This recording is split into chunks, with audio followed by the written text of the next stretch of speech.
je vous propose de revoir l'accident que nous avons vu en début d'émission et d'analyser ensemble les gestes qui ont pu aider la victime. Les règles essentielles sont bien sûr de rester calme et d'observer, d'éviter le suraccident, appeler le secours et réconforter les victimes. Voyons maintenant si Michel et Sandrine ont bien respecté ces règles. À l'approche d'un accident sur la voie publique, il est indispensable de conserver son calme et d'observer. En mettant vos feux de détresse, vous signalerez au véhicule derrière vous que vous avez l'intention de vous arrêter. Vous disposez votre voiture en aval de l'accident et vous mettez tout en œuvre pour signaler cet accident, et notamment en plaçant le triangle à 30 mètres en amont de l'endroit de l'impact. Ceci évitera le suraccident.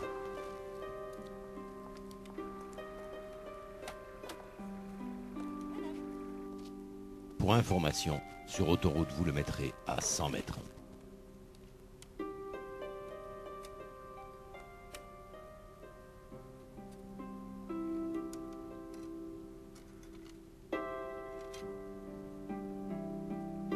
Après avoir rapidement vu l'état du ou des blessés, vous devez absolument couper le contact et enlever la clé, tirer le frein à main et ôter la ceinture des passagers.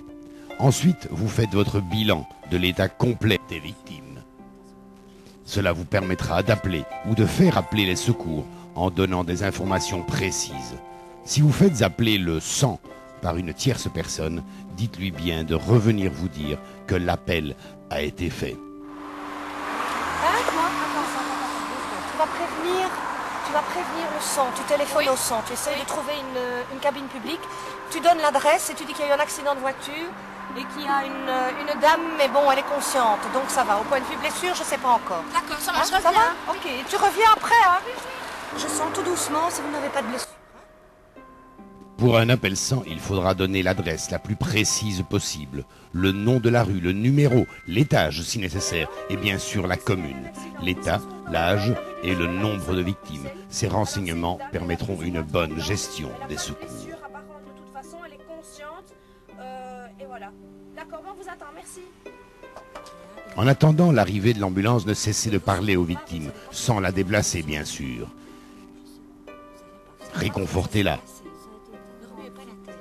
Ça a été tellement vite que, je sais pas, il y a une voiture qui est passée devant moi et je sais pas. Une chose que j'ai malheureusement... Ici, remarquez que Michel avait oublié d'enclencher les feux de détresse du véhicule accidenté.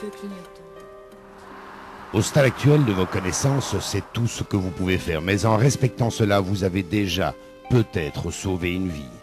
Parmi les règles essentielles que nous venons de voir, il en est une très importante, c'est éviter le suraccident.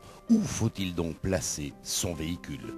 Sur une route plate, il faudra toujours placer son véhicule en aval de l'accident. Cela permettra d'éviter une autre voiture accidentée, la vôtre. Mais si l'accident a eu lieu sur route en pente, il y a évidemment risque d'écoulement de combustible et donc d'explosion ou de feu. Il faut donc placer son véhicule en amont de l'accident.